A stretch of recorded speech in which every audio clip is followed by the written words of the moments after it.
morning. Welcome to the Crosswalk. We are your hosts. I'm Phil McGowannick, and I'm with Honorata. Thank you for joining in and tuning in for this first episode of us flying solo. Hopefully you saw our last episode where we were introduced to you by Joe Ryan, host of his own show, and we are grateful to be with him and to just air out a little bit of our laundry of who we are, how we got here, and it's an amazing journey we have been on. So glad you're joining us tonight. Most episodes, I think we want to take the position where we want to encourage you, our viewers, to learn a little bit about not only us, but people, places, things, events, ongoings, anything that may be of interest to you out there in the community that you haven't heard of before, or we think you might be interested in. So please forgive us if we are too forward in thinking that, but we hope that you'll enjoy what we do. And if not, we'll find something you like, and you'll tell us that because we expect to hear from you. This is not just our show, but it's your show. And today I'd like to start off with a special guest in a few moments. And the reason this guest is here because we really want to give some honor to people and organizations that have been impactful to our lives. As blind people, and this is not a show about being blind or about disabilities, but we are who we are. And we just want to really thank those people, give them those 15 minutes in the spotlight, which is so deserving of some of these great people and organizations who have really helped make our lives easier, have been impactful, have created us to be the monsters we are now, to be on set with you tonight. So I'd like to bring in that special guest in a few moments, but leading up to that, I just want to throw it off to Honorata. And I thought today we'd talk about independence, losing our sight late in life, as most people heard about during that first initial interview of us. It was a struggle. It's tough. It's not always easy to adapt and change, although you call me the chameleon. But when you started losing your sight and when you started to determine that, wow, there's more than this, I need to be independent again, how did you start with that as far as mobility is concerned? And that's how you get out there, being mobile. As far as I can reach back in my memory, I grew up as a child who was commonly called klutz. I walked into everything not knowing that I still do? that I had the retinitis pigmentosa, the condition who slowly took my eyesight away. And when most of my sight was gone, I became legally blind in 2013, and I was at that time told that I have only 10% out of 180 of my sight remaining. Degrees. I had to make an executive decision as I was no longer able to drive a car. I had to figure out how am I going to do what I want to do, and being, I want to say, a strong and driven person, I wanted to travel, and I did not and could not wanted to imagine myself being stuck at home. Although for a couple of years that became a reality for me. Now, when you were working, how were you, as you were losing your sight and you're still working, how did you cope with that in the classroom as a teacher? Was it being in those familiar surroundings that helped you manage as long as you did? Yes, fortunately for me, I was in the same classroom for 15 years, and when I did move the tables, I moved them in a way that I created easy to travel pathways, which were not only great for me, but also for my students. And I want to say that I didn't need the cane, and I couldn't imagine moving through school with a cane because I knew the school so well, every step, every turn, that I could literally do it with the eyes closed without a cane. I did, however, suffer from night blindness and leaving at night and losing social life because slowly I became very anxious over stepping out into the dark places, restaurants, and places that frequently I attended with other people, even people's homes that were darker than what my comfort level was. So when was there a point then you had to say, like I did, it's time for a cane? I think upon the diagnosis and being introduced to many different resources and being told, hey, do you want to use the cane? I I think within a week I said yes, and I was assured that I'm going to start training in the places where I did not frequent because I didn't want to be seen with a cane. The stigma attached to The being stigma blind was and using a cane. attached. You know, I didn't So know true. how long it's going to take, but my trainer told me that, and I was very honest, I wanted to have a dog. I'm a dog lover. And I didn't know how that would work out, what the process is. And he said that in order for me to become a good guide dog user, I had to also be good in mobility and orientation, and I had to know how to use the cane effectively and know how to safely cross the street by myself without the guide dog. In that crosswalk. In the crosswalk. Part of the reason why this topic is so apropos for us is that, you know, the name, the crosswalk, one of the most difficult and perhaps frightening things that we can do as blind people is enter that crosswalk. Stepping off that step is a leap of faith into hoping that people will stop for you in their cars or their bicycles or pedestrians with their iPhones, not bumping into you.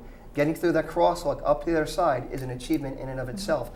How did you feel, you know, from then to now using the cane? Are you very comfortable with it? Are you confident? I want to say much more so than I've ever been. I remember the first time when I had to cross the street, and you know, the trainers do it on the streets that are least,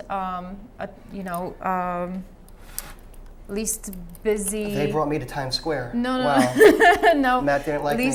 Least busy. And it was very nerve-wracking, you know, feeling this step and listening to the cars, to the traffic, and making sure that when you cross, nothing is moving so that you can make that step in and get to the other side, hopefully in one piece. And I want to say the difference between then and now is that I do it much faster. So the decision-making process, it takes, you know, almost, I want to say, split seconds. It comes with experience. Yes. It comes with experience. And then transitioning over to me, you know, I was using a cane from 2009 up until 2017 when I got Chloe. And the transition has been where, like you said, you're going fast from 3 years of cane training to where you are now.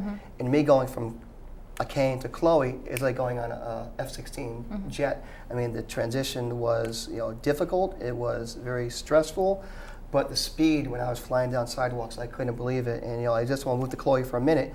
When I got Chloe on December 11th, you know, 2017, it was quite remarkable because, you know, I was never really around dogs, and holding on to the harness for the first time, not unlike when I first held the cane, the hairs on the back of my neck stood up. And I think I was very reassured by my trainer, by my puppy, my guide dog placement specialist, Becky Cook.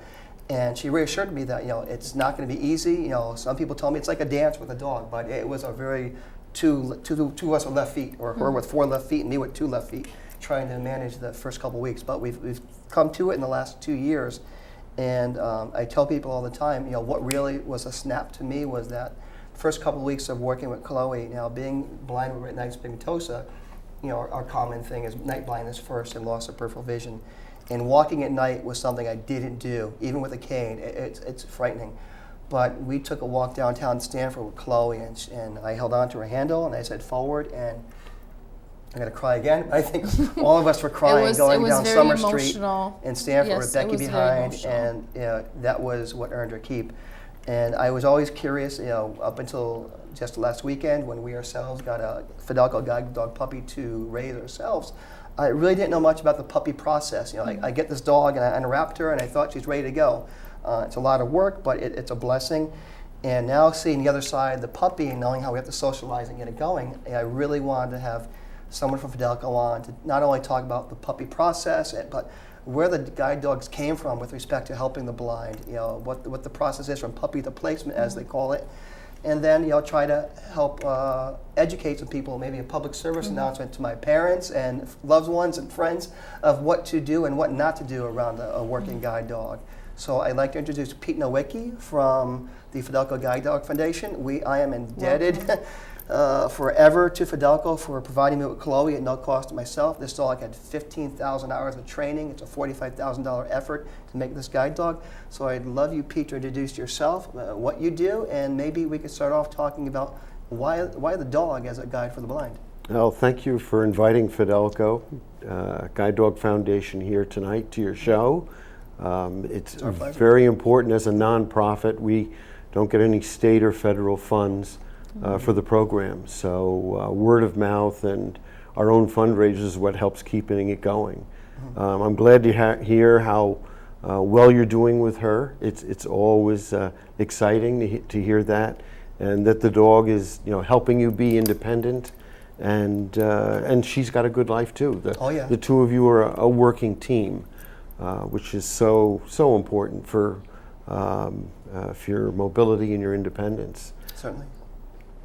We started back in the early 60s to get the German Shepherd breed introduced here in New England. There wasn't a program to get guide dogs in New England. There was some farther south in some of the states, but nothing in New England. And some German Shepherd enthusiasts started breeding dogs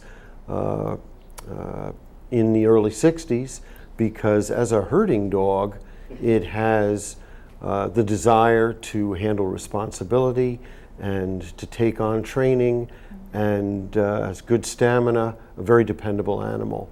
Of course, the German Shepherd was the first guide dog used for the blind. As a domesticated animal, it was used in a lot of ways, starting with herding. And so to train it to guide a person that's visually impaired just worked out great. And baked into them. Yep. So. And so we started doing it in Connecticut, and trained our own line of German Shepherds, started breeding our own line of German Shepherds, got some initial breeding stock from Germany because they're very healthy and very trainable, very dedicated, and it's taken off, and now we're up to close to going to be our 60th year of breeding and training guide dogs for people. Do you know how many you've placed perhaps in that 60 years? How many lives you've changed? We've done over the program over 1,000 people we've serviced. And our program is special in two ways. One, we exclusively use German Shepherds, but the other special aspect of our program is that everyone that gets a dog from us gets it in their home area. So it's a very personalized one-on-one instruction that we provide as to going to a dormitory and a program out of state and learning to use the dog in an unfamiliar setting. We've started our in-community training that way by accident, actually, because we weren't sure that a program could exist in the Northeast. And so to be cost effective, the first few dogs that were trained by the one trainer that we had at the time back in the early 80s, he brought the dog to the person's home and trained them with the dog there. And just because we didn't have a dormitory, there was no kennel. Sure. They worked out of their homes. No kidding. This is before my time at Fidelco. And he liked it, and the founders of the program, Charles and Roberta Kaman, liked it so much that they continued to do it ever since, and that's how we still do it today, so that a person that has responsibilities at home to family or employment is able to continue working after a very short period of time where they have to take time off of work. I have a question. How does the Fidelco Guide Dog differ from other German Shepherd dogs? We specifically pick dogs that are able to handle stress and responsibility. As Phil said, crossing the street is one of the most dangerous things that you're going to attempt And so a dog that can handle crossing a street where there's construction or there's horns going off, or just the sheer volume of crossing a main street in a city is very stressful and distracting potentially. There are other people in the way. There might be other dogs, pets, trash on the ground. And so a dog that is able to handle that type of responsibility and the stress and stay focused is That's critical. the key word, focused. You know, we walked through Times Square in New York City. I was joking about Times Square earlier, but we went with her, and I was amazed. I could feel her putting her head down, ears going back, and she was not fazed by people, by sirens, by anything. And she just weaved in and out, crossing the streets. It was amazing. And I know that I worked on that on my placement, and that was the scariest part of the placement, where I sat there and we had a trainer in the truck doing the traffic check, I guess it's called, and someone said go, and I said go, and someone and stopped on a dime, and that was a confidence. That and on the train platforms, I mean, it's safety related and anything, but that really proved how I could trust her on a train, on a platform, crossing a busy road. Now, I'm very active, as are most of the Fidelco handlers I know. How does Fidelco work as far as choosing who gets one of their elite German Shepherds, as we like to call our dogs? Well, we do a personal interview with everyone that applies for a dog if they're an independent traveler. Honorata brought that up earlier, that she had to learn to travel with her cane first, and that's really critical. So that once you're an independent traveler, then you can be evaluated as to whether you're a good client for a guide dog. And confidence and knowing your travel area, being physically fit to work with a dog and travel a minimum of a half hour a day, because those skills you're practicing during that time. You're also giving the dog exercise and practicing those skills with the dog. So that if you're not doing enough traveling with the dog could get rusty. And so that's why in our criteria, we want people to be able to walk continuously for a half hour so that the dog maintains its skills, maintains its ability to be safe. And that's part of the matching process. I know that I waited a long time, for almost a year, a little more than a year, for Chloe, and they told me it's because they try to match the person with the dog based on the activity level. Now, before the match, it's the puppy. So what is the process from they use the term puppy to placement? If we could quickly talk about the process from going to a newborn puppy to being placed as a guide dog in a couple of minutes. The raw material, a puppy, is critical, that we have a healthy puppy and one that's confident and accepting of the environment. Even for this dog to come into this strange room, this set, and just sleep is wonderful. There are noises going on, there are strange people coming and going, and she's like, doesn't matter, I'm with Phil, I'm just going to lie here and we're not going anywhere, I'm just going to take a nap. And to pick that type of a dog from a litter of puppies is critical for us. A dog that's accepting, doesn't have too much energy so that it can't lie quietly, but yet enough energy where she can get up and leave at a moment's notice. Snap into work, yep. So we do breed our own dogs so that we're able to pick the best dogs for guide dog work that can handle pretty much any situation.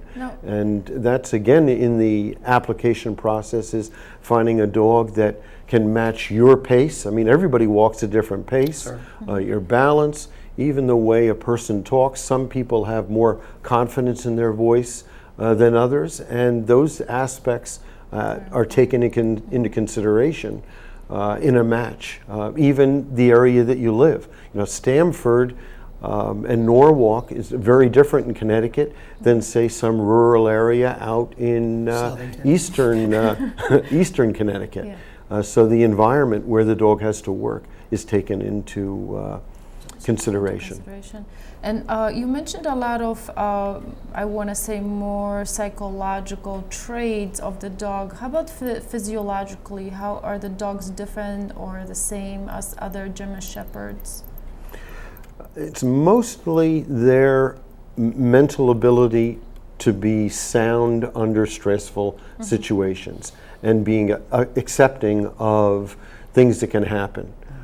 So the German Shepherd, to originally be able to handle the responsibility of herding sheep, taking commands from the sheep herder, was good basic work and instincts that were bred into the dog to be able to help people in other ways. And that's why the German Shepherd is used for a lot of different types of work besides guide dog work. Well, I think when most people like me, I come from the public safety background, you think of a German Shepherd, first thing is police canine. And then you think, okay, this dog can be the ferocious police canine chasing after someone, hunting them down, to guiding me across Bedford Street downtown. It's amazing that the roles they can play. So we have the puppy now, and we know that for the next 6 months, we're going to be taking this little guy once a week to training up at Fidelco and Wilton. So I guess it's basic obedience and learning the lay of the land. And then, after about a year, you guys will give us a call and say, okay, bring Zen back.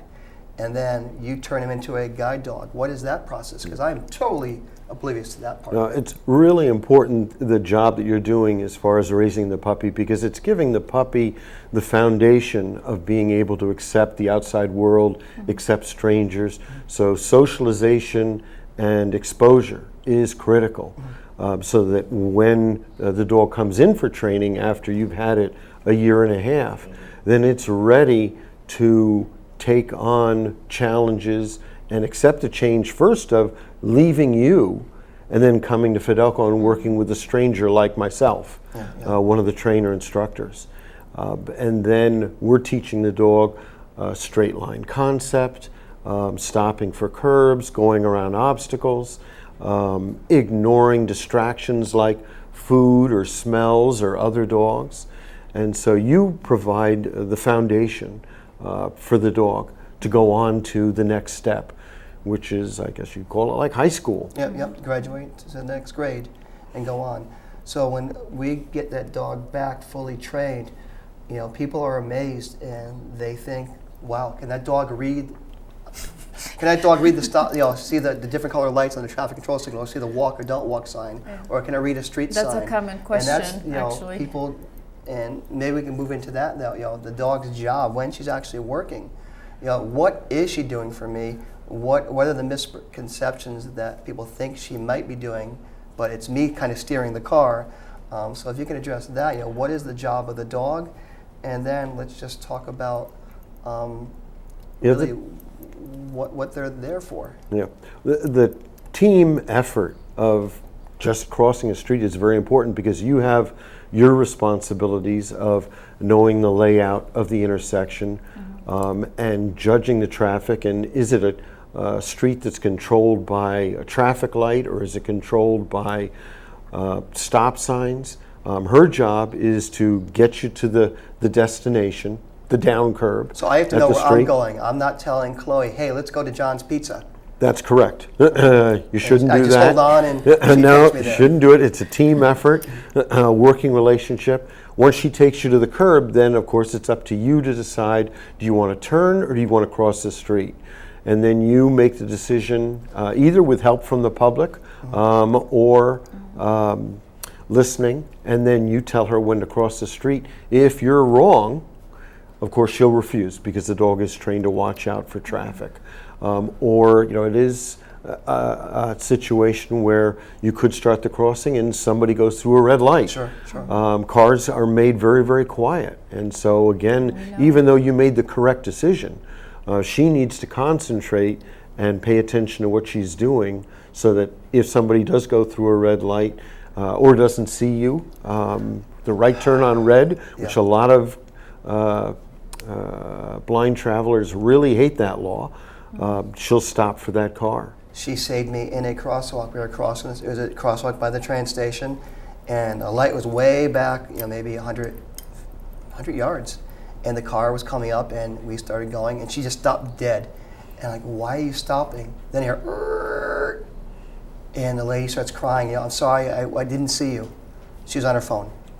And she literally saved me. The bumper had to be a foot from us because it was trying to, I guess, lost control, it was trying to brake. And I have, Good girl. Still choked up talking about it. Yeah, she When she stops, you say, good girl. we've been with her to Washington, D.C., Capitol Hill, General Assembly up in Hartford, locally in Stanford Government Center. She's been with us as advocates, and she is a great role model for that, an example of how a blind person can use a tool like her or a cane and to get around and be independent. Now, I really want to make sure we have time to talk about do's and don'ts for the public when they're confronted with a guide dog, or when I'm walking in the grocery store or the mall and people want to come up and say hi. What should the public know about a working guide dog? When to approach, when not to approach, what to do or what not to do? I think it's very important. Yeah, the best thing is to ask the handler. This is your dog, rather than automatically assuming because it's a gorgeous animal and because I like dogs, I shouldn't handle it. Should always ask permission first, and then this way you can either, if it is a convenient time and you want someone to handle the dog, you've got that option. But most people will not let the dog be handled out in public because it will distract the dog.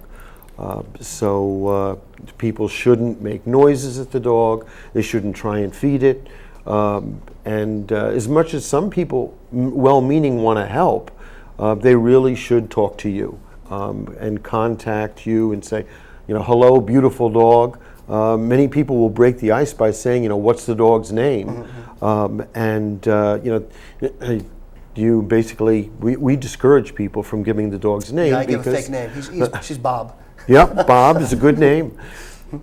And this way she's still ready to work at a moment's notice, or if something surprises you and it's an emergency situation, she can still react. People, when we're working somewhere with other people who are sighted, and I tell people, hey, she'll follow.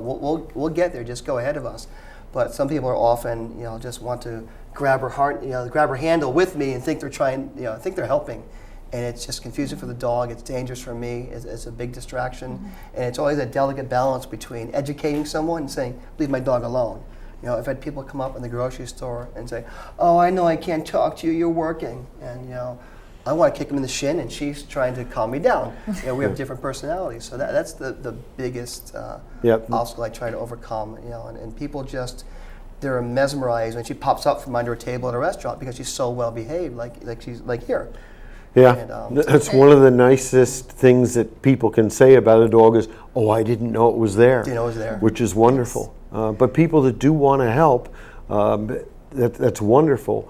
And just to come up to you and say hi without touching you or without touching the dog, and identify themselves, hi, beautiful dog, do you need any help? And then you have the option of being able to say, hey, I'm not familiar with this area. Is there a traffic light at this intersection? Or why is there so much noise? And then you can get help, or even find out, is there a better way to travel to go a block out of your way to be able to cross at a safer place? Right. And in the grocery store. The public can be a tremendous help, but using them effectively and having them being supportive of helping you without interfering is always a challenge.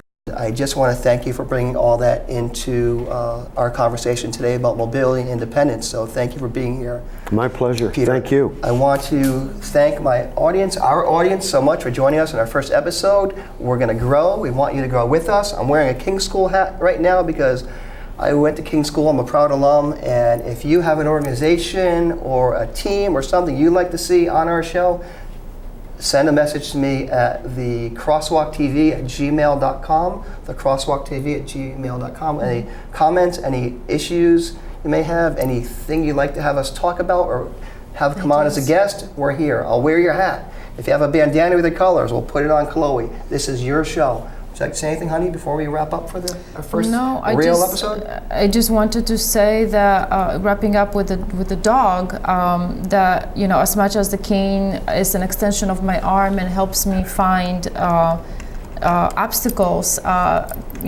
Chloe can find elevators and doors. True. So I'm looking really forward to having a guide dog myself. With that said, thank you. Again, thank you, Peter, Honorata. I think we did it. Thank you. We want to thank our crew, our great producer and director, Steve, behind the boards. And we hope you'll join us next time for another interesting look at what we see as blind people in Stanford. Thank you for coming into the Crosswalk with us tonight.